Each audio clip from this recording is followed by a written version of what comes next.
Welcome back. Thanks for joining us for another episode. This week, we wanted to touch on a couple major events that have been in the press. They both circle around the sort of, we'll call it like the changing dynamic between Canada and the US. But the first one was the news related to Y Combinator removing Canada as an accepted incorporation destination.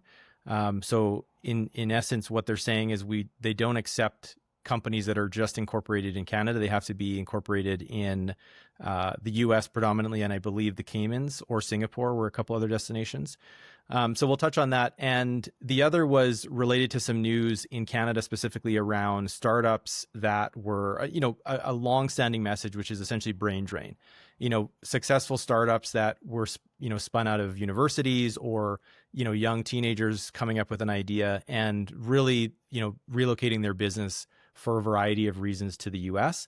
So we thought we'd talk about it and apply it to maybe our own experience and see if there's some lessons for Canadians and Canadian businesses that are looking to try and stay Canadian while also pursuing growth, because I think growth is definitely on everyone's mind right now. We're anticipating, some slowdowns. There's a lot of commentary around the changing world order, tariffs, all that kind of stuff. So I think positioning and trying to grow without betting the farm is going to be important. So just briefly to elaborate on the YC story. So Y Combinator is an accelerator in the US, probably the best known accelerator based out of California. And they typically take very early stage businesses, sometimes even idea stage businesses, young entrepreneurs, old entrepreneurs, and they give them a little bit of money. I think it's 250,000 US. And they essentially push them through their accelerator program to, build the product, get out to market, test it with customers, that kind of stuff. And they've been very successful at taking young, early companies or ideas and building them into substantive businesses that are worth billions and billions of dollars. So it is concerning that, Canada essentially is now no longer being considered, or at least companies based in Canada are no longer being considered, which is going to, if anything, accelerate that brain drain. But let's get your thoughts first, guys. Like Andrew, I guess, we've been talking about brain drain for many years. What are your first thoughts on, this recent restriction and the likelihood that even more companies are going to be heading south if they want funding?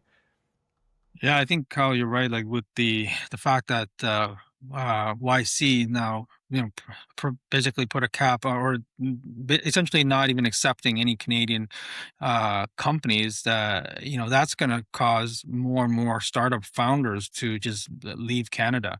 I mean, as a Canadian like founder, it's already very challenging because the Canadian ecosystem doesn't really support scale and there's very limited access to venture capital.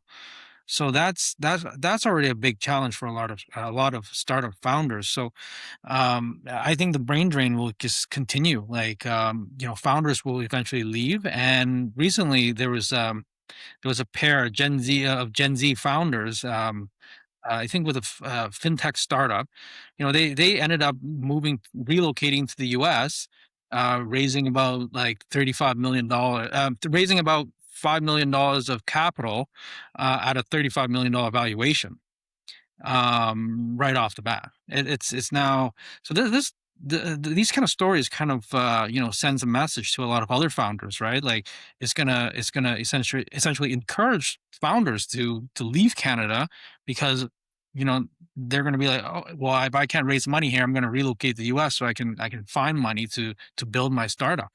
So that brain drain is going to continue to accelerate, in my opinion. And recently, there's also a few startup founders that have left Canada because they capped the amount of PR that's issued to startup founders to from 1,000 to like 500 or something like that. And essentially that's they're forced to leave. They have no choice because they can't stay in Canada, right? Yeah. So what you're referring to, I just looked it up. So that's a startup visa program that's Mhm. available in Canada. And what they've done is they've announced that at the end of 2025, that visa program entirely is getting scrapped. So they're no longer accepting new applications. And what they're going to do is replace it with quote unquote a more targeted pilot in 2026 that will have significantly lower caps, lower quotas. So to your point, anyone that was looking to be able to grow and bring people in based on the SUV startup visa, they're no longer allowed to. So to your point, where are they going to go?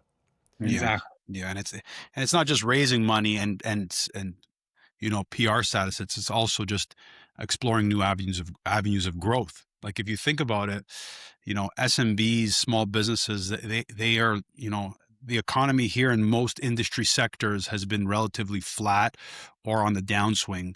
A lot of businesses that we serve in the construction sector, in financial services, they're actually seeing their revenues flatten or decrease. Spending's down, construction is down. So these companies are feeling the pressure, they're feeling the pinch, and they're looking for, growth opportunities. If that domestic ceiling, continues to lower, they're going to have to get creative and look south, for other options. Canada's a small market. And it's 40 million 40 million people versus the U.S., which is 10 times that, almost 10 times that.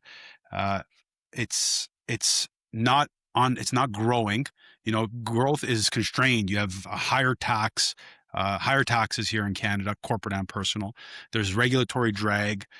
Capital, as you mentioned, Andrew and Kyle, is becoming less abundant and more expensive to gain access to capital.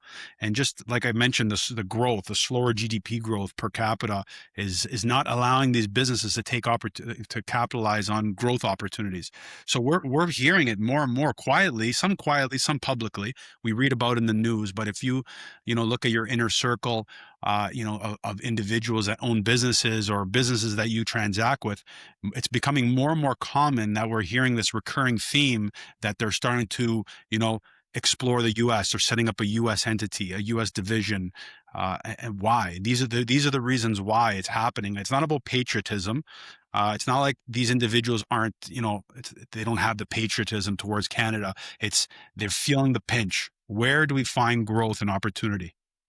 So just a couple quick stats on the lack of capital or the decrease in capital. So looking at CVCA, which is the Canadian Venture Capital Association numbers for, I think it was Q3 2025. So they reported, and I saw a summary to this effect, that greater part of, again, 3/4 worth of 2025 was the worst flows in deal count and total dollars since 2020. And the totals in terms of dollars invested was down 26% year on year, even though 2024 was actually a really bad year already, as well as 22% fewer deals. So really, really bad year in terms of the amount of capital that's being invested in Canada.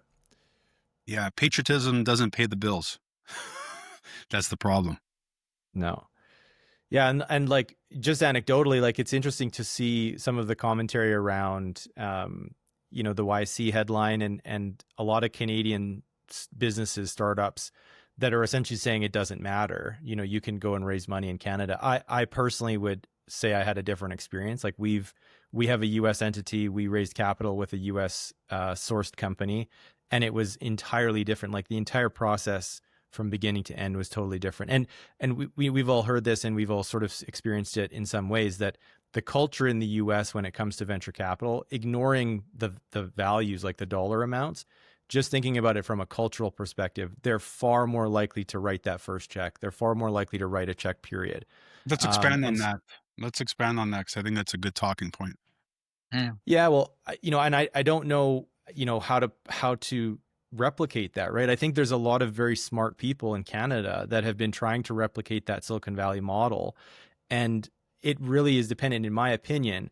I think a lot of that is dependent on successes, right? Because you really need look at PayPal. Look at how many people made a bunch of money through selling PayPal to eBay, and they went and they created LinkedIn, and then all of the companies that Musk created, and Peter Thiel, and Joe Lonsdale. Like it's absolutely incredible the number of companies and spinoffs and venture capital funds and stuff like that were created by one single exit. And granted, it was a sizable exit. And so we just don't, I don't know what the folks at Shopify are doing, but ultimately we need to leverage the wins. As few and far between as they may be, we need to do a better job of leveraging those wins to spin up new businesses in the country. Yeah, I think, just kind of, add to what you're saying, Kyle. I think it's just like that, just the structure that in Canada doesn't really reward or reward like I guess a startup that is a category leader, right? Like, like you mentioned PayPal, you mentioned like Amazon and LinkedIn, like these companies go on to become like a category leader. Like they're a leader in social media, like um Why? How do they get there? How do they let's become these category leaders? So and obviously access to capital is one of them. There's the just mindset there where they're it's more the willing to mindset. take risk. It's the You know, mindset. I think it's the in Canada, there's this belief that we celebrate like early exits, right? Like, where risk is not on the table, right? Where risk is treated as like like this foreign thing that is, you don't want to take risk, right? Whereas I think in the U.S. a lot of that risk is translated to like a prerequisite. You need to have risk. You need to have risk in order to grow, and they don't celebrate early exits. They prioritize growth over like capital preservation, which is like mainly Canadians, right? Canadians always have this fear, I guess, to invest in high risk um high risk investments. For example, going back to what we mentioned on one of our podcasts is, in Ontario, they control who have access to Polymarket, right? Like, whereas in the U.S., there's states that are capitalizing on this. People are making bets, investing on things. They're making money. So this is the risk that the U.S. is so used to. Well, now in Canada, this is very limited. Like you I don't need know money to make money, but the it's same true. The experience. mindset is the other thing. Yeah, like imagine, I'm sure you guys have experienced it. Like going to the bank, you have an investment account. They ask you constantly, "What's your risk appetite? What's your risk appetite?" And it's almost like if you say you have a very high risk tolerance, they're kind of like, this is not good. Like we don't want that, right? And so I think it's just that mentality that drives capital away from venture and more to businesses that are almost like like that these guys are almost like I'd say late stage startups disguised as like venture capital. So are you saying that even the way that these businesses are run, they don't want to take risks? Because let's just say, I cut you a big fat check. I cut you a $50 million check to start your startup, and I said, here, Andrew, Kyle, here's $50 million. You got the money. Now go kill it. Is that going to be enough for you to make it rain, to make it happen, to create the next, maybe a micro LinkedIn, not quite LinkedIn, but So I think this in is a really, perspective. really good question because it isn't the single check size. Like I think the problem that we also have in Canada is we really just don't understand the economics of venture. And I dealt with this when we were involved in the Alberta Investor Tax Credit, which essentially was trying to subsidize checks into tech companies. So the province would essentially give you 30% in the form of a tax rebate for whatever you would invest in the province. The thing that we ran up against almost immediately was there's just not enough volume.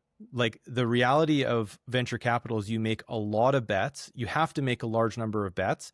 And 1 to 2, it's a power law. 1 to 2% of whatever you invest in is going to return the fund. Everything else loses. Everything else loses that investment. And, you know, big firms like, Andreessen Horowitz that have been doing this for decades, like they're writing huge checks over and over and over and over again. And only a few and far between are those checks going to hit. But unless we have the ability to write a big check and the ability to write multiple checks. Now, both that's a supply and a demand side, right? You need to have the capital. You need to have the people willing and able to write the checks, but you also have to have the companies that are at least in some way investable.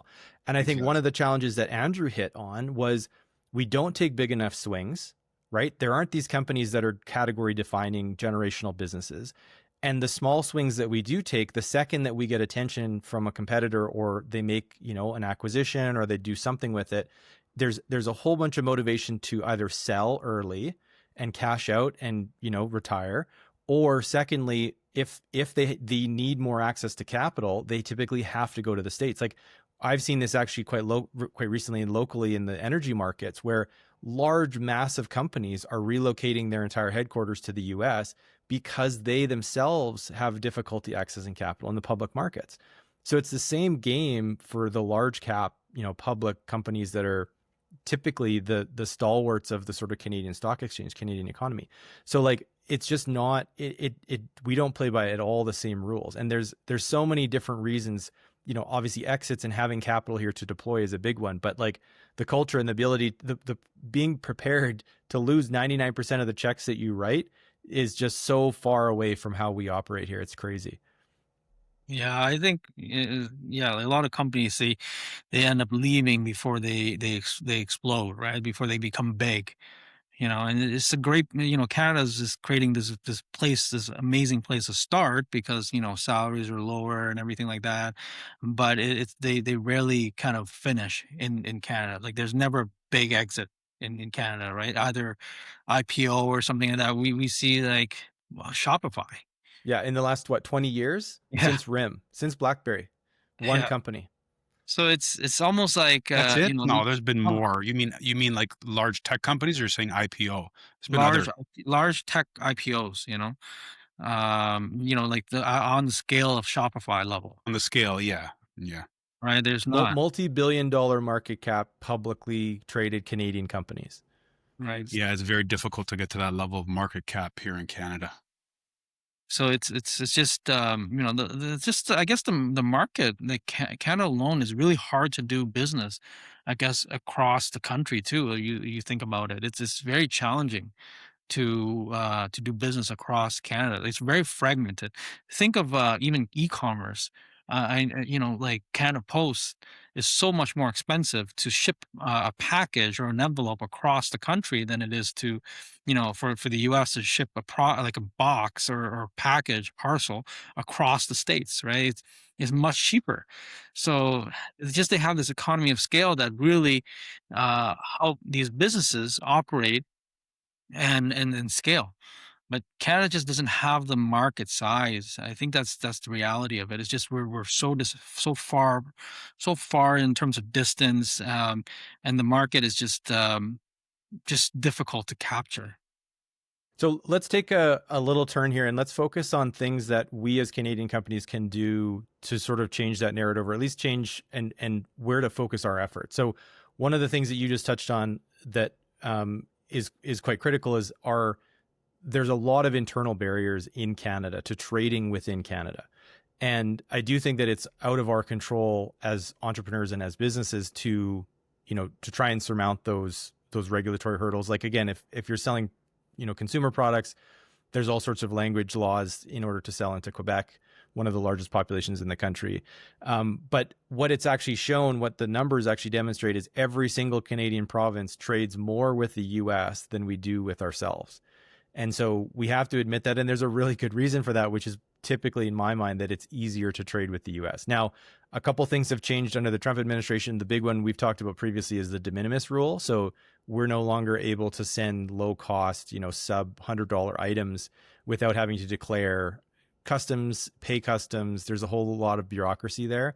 But arguably, if you set up, again, consider setting up a US affiliate, you're able to obviously enter that market and get away, go around all of those export controls. So is that something that, businesses should be looking at? What are our thoughts on, I know how we all feel about it because we've looked at it, but what do we feel about the potential for trading with the US and setting up foreign affiliates in the US to be able to access capital and customers and stuff like that?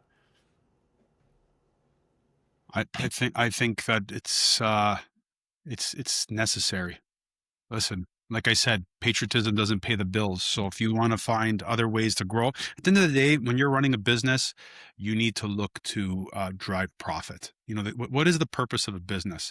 Aside from the passion and solving a problem, obviously you want to solve a problem, but how you measure the success of that business is, profits, revenue, expenses, profits. How do you get to the profits? If you have to get creative and look to other markets, then that's what you have to do. And so I'm not opposed to it. I think what Canadians need to do is they have to just be a little bit more entrepreneurial. I think to be more entrepreneurial and start up more companies, try to look to needs that need to be solved. I think that's something with the US. The US has done that very well. They have a service or a product for everything you can possibly think of. And you know what? In Canada, we always talk about this, the good old fashioned monopoly or oligopoly. It's just these big entities that control everything. They just gobble all these little things up. So there's not a lot of options. There are quite a few, but not as many as the US. There's so many different providers of everything. And that's why you guys, what you're saying, businesses could thrive because they have access to a plethora of phone providers, a plethora of shipping providers, of, tech providers, software providers, everything, talent. So, but in order to get there, we need these companies to exist here and to grow and to thrive. So we need them to start up. And like you guys are saying, not sell off right away and just fold it up to a larger conglomerate. So I think we got to just become a little more entrepreneurial, but I'm not opposed to exploring US markets. I think most Canadian businesses are starting to look that way. Yeah, for me, I think, any entrepreneur that's starting off in Canada should really ask themselves, what type of business actually thrives in Canada? Like what type of business actually can grow that can dominate the Canadian market? From what I see, it's, You're going to a be lot. pondering that question for a long time, Andrew. There's a lot of, well, we know we can see some of them, like even in our business, roll ups and consolidators is a big thing. This proven to win in Canada, right? Like asset heavy businesses, like, real estate, owning real estate, owning assets, these companies perform very well, like certain, like definitely professional services, like consultancy, banking, all those things proven to be do very well in Canada. So and then I guess the last one I would say is probably companies that prioritizes EBITDA over like dominance. Like companies that essentially prioritize increasing EBITDA over just growing at all costs, like a tech company. That's why tech companies don't do very well in Canada, because they don't have that kind of mentality, right? It's like to grow at all costs, capture the market, and then start focusing on profitability. These All are the these type of companies, Andrew, companies. start by solving a need. All these companies, before they even get there, I agree with you, but they all start with solving a need and doing it better than anyone else. And I think So that's where these unicorns have been formed. They've solved a need that has been unmet, or they've solved it exceptionally better than the rest. Like, it's I think we need to bring more of that mindset. Like, how can I yeah, solve this need? Like, are we thinking that way? Or are we just I think it's thinking not. about, you know, Yeah, like it's just the environment. Like even if you solve the needs, I just don't think you there's. feel like you don't get rewarded for that in I don't. Canada? I don't think there's much for that here. Like you So think how about come in this, the US, when they even solve if a you solve need, a need, when you solve a need Airbnb for. solved a need, they You just think that. got massive reward for it. Yeah, because of the scale, right? The size, the market size, right? You look at it, you solve a need for 1% of the population in Canada versus 1% of the population in the US is significantly different, right? You're looking at a much larger market size.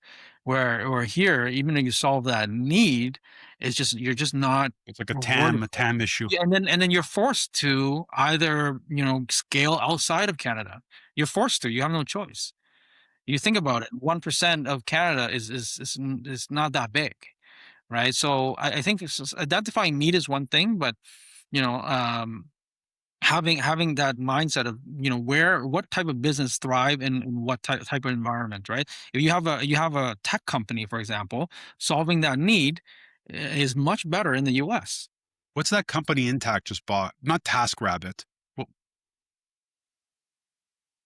what was the company that Intact bought where you could find a professional, like basically a contractor, some kind of It's probably labor? yeah, similar to It wasn't TaskRabbit. TaskRabbit. Oh It's most man. probably.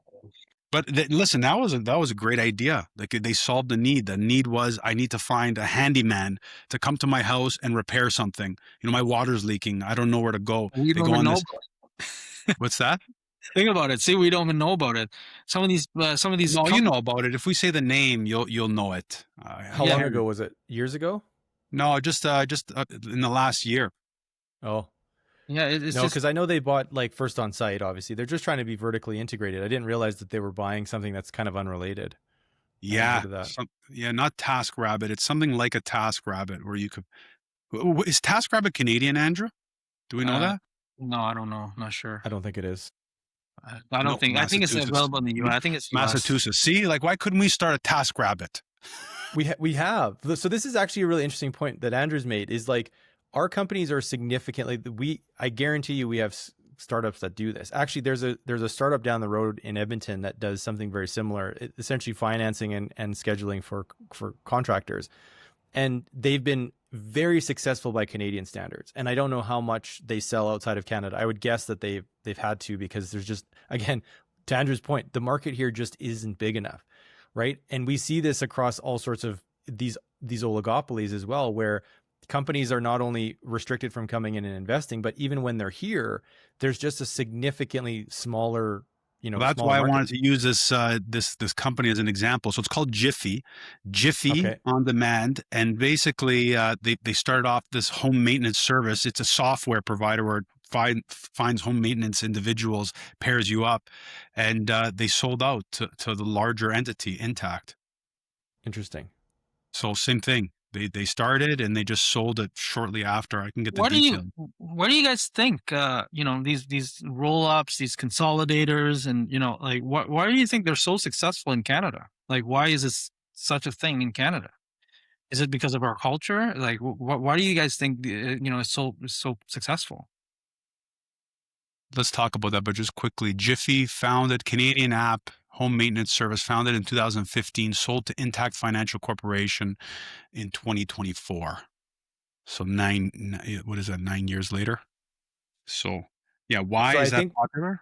We talked about that on one of the episodes. Why do you think it's so successful in Canada? Why is it? That's one of the ways to gain market share for these mid cap enterprises. They just. I But don't think that why there's a lot of light at the end of the tunnel for them, to be honest. Like, I think, again, none of us had even heard of Jiffy before they were acquired. If they were a market beater and they had, tons of customers and tons of growth and billions of dollars headed their way, they wouldn't have sold to Intact. Yeah. But I do think that there's a certain limitation. Like, again, it's the old joke where, in Canada, in the US, the sky's the limit, and in Canada, the limit's the sky, right? Like you kind of know what's coming, and there's a lot of and I don't blame them, right? There's a lot of people that have put blood, sweat, and tears into companies, and they're never going to get to the hyperscaler size. And so they take a really good chunk of money and, buy part of a vineyard and call it a day. So, it's not, and again, there's not enough return. Typically you don't see a lot of repeat entrepreneurs like the Neo guys who started Skip. You don't typically see that. And if you do, they're typically not dumping a bunch of money into those ecosystems. But I do think that the market is a huge limiting factor. That, along the population, the demographics, along with all of the restrictions in trading internally and language laws and all this sort of craziness that just doesn't exist in other markets. Like, it's a huge, huge hurdle. And again, if you can't, as a Canadian company, in my opinion, at least, if you can't crack other markets, whether it's the US or Europe or whatever, you have absolutely no chance of growing. You're never going to get big in Canada.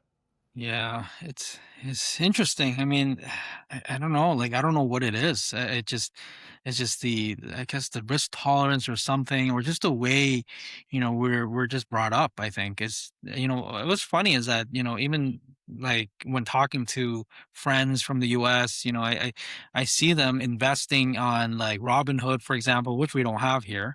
It's just so easy. The barrier of entry into investing, the risk, take risk.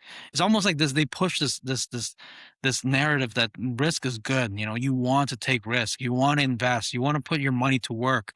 Whereas I just like that doesn't really exist here. That kind of thinking doesn't really exist. It's almost like here I hear more about things like put money away for retirement, get that dividend payment check, get paid out, every month, like that's what it is. But in the US, it's always like, oh, invest in the next biggest thing, invest in Meta, invest in Amazon when it's early, what's the next big thing, let's throw some money at crypto, like it's just they just think about what's the next big thing, like space, for example, right? Like, what's the next big thing am I going to invest in that's going to go 100x, 1000x? So it's just kind of like this mentality that's very different, and I think that maybe that partially contribute to the the risk tolerance that people have here in Canada. I don't know, what do you guys think? Yeah, that's Closing part of, thoughts, Mike. yeah, no, that's Sum definitely us part up. of it. There's definitely a lot of factors at play, the mindset, the risk tolerance. But I think the big one that we keep circling back to is just the total addressable market. It seems like these companies cannot gain the hyperscale that that their US counterparts can because of just the natural size of the market. So if you want to get that scale, you have to go international. And that's the only way to do it. You got to be willing to take risk. You got to be willing to have diamond hands and hold out. Don't sell before before you reach past the sky, like Kyle's saying. You go for the shoot for the stars, and you have to explore international markets, because you won't get the scale here in Canada if you want to go for the moon.